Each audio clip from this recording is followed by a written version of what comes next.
Bueno, arranquemos nomás con este análisis a fondo.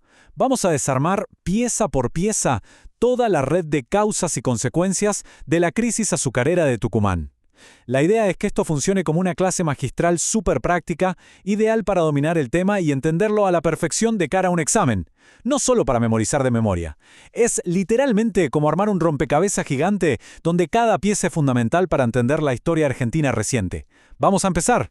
Y acá tenemos nuestra hoja de ruta. Pasamos por el golpe y los cierres, la crisis y el éxodo, el fracaso del operativo Tucumán, la resistencia de Fotia, la represión y el terrorismo de Estado, y cerramos con un súper repaso clave. Así que pasemos directo al primer punto. Sección 1. El golpe y los cierres. Todo arranca con un gran catalizador en 1966, cuando el gobierno militar liderado por Juan Carlos Onganía implementa una política económica que terminaría siendo totalmente devastadora para la provincia de Tucumán. Ojo con este número, que es importantísimo para los apuntes. 11. Resulta que de los 27 ingenios azucareros que había en la provincia, el gobierno clausuró 11 de un plumazo.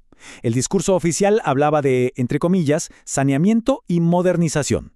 Pero en la práctica, las fuentes históricas muestran que esto terminó siendo una enorme transferencia de recursos para favorecer a la concentración monopólica. Para bajar esto a tierra y entender la magnitud, pensemos en un ingenio azucarero no como una simple fábrica, sino como el corazón que le da vida a todo un pueblo. Las familias viven alrededor. El almacén vende gracias a los sueldos de los obreros y la escuelita funciona para sus hijos. Al cerrarse esos ingenios de un día para el otro, no es que solo dejaron de operar maquinarias, se apagaron comunidades enteras que, repentinamente, pasaron a ser pueblos fantasma. Sección 2. La crisis y el éxodo. Lo que es absolutamente clave analizar acá es con qué velocidad esa decisión económica de escritorio se transformó en una tragedia humana y en un éxodo masivo en el norte del país. Y acá entra un truco buenísimo para memorizar, la regla de las 3D. La primera D es de desempleo. Si miramos las estadísticas oficiales de la época, la desocupación en el Gran San Miguel de Tucumán saltó del 5,5% antes del golpe a un gravísimo 12,4% en muy poquitos años. Básicamente se duplicó con creces. Y esa crisis brutal nos lleva a la segunda D, la despoblación. 160,000 personas. Es una verdadera locura de gente. Estamos hablando de que casi un tercio de la fuerza laboral tuvo que abandonar la provincia entre la década del 60 y el 70, huyendo desesperados al perder su sustento. La inmensa mayoría terminó engrosando los cinturones de pobreza, las famosas villas miseria, en lugares como Buenos Aires, Rosario o Córdoba. Al ver semejante cuadro surge una pregunta obvia, ¿no? ¿Por qué no se generaron otros empleos ahí mismo? Bueno, eso nos lleva a la sección 3, el fracaso del operativo Tucumán. Atención con esto porque es un concepto típico de examen, el operativo Tucumán.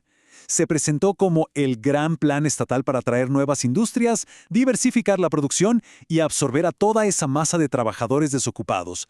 Pero, como veremos, terminó siendo un parche completamente insuficiente ante la magnitud del desastre.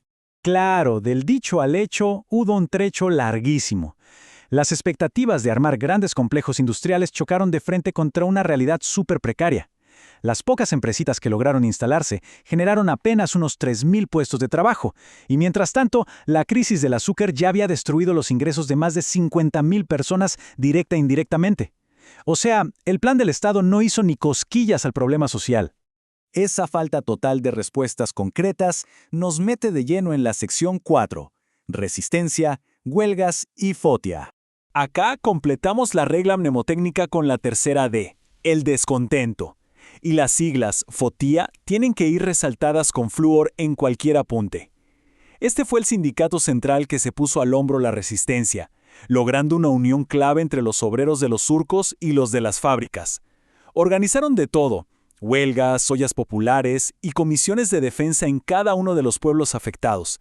Como era de esperarse, la cosa escaló rapidísimo. En el 67 hay un punto de quiebre absoluto con el asesinato de Hilda Guerrero de Molina durante una represión policial. Para el 69, los reclamos de obreros y estudiantes confluyen en esas históricas rebeliones populares que conocemos como los tucumanazos. Y lejos de apagarse, el movimiento se fue haciendo más fuerte al punto de clavar una huelga inmensa de 100,000 trabajadores allá por el 74.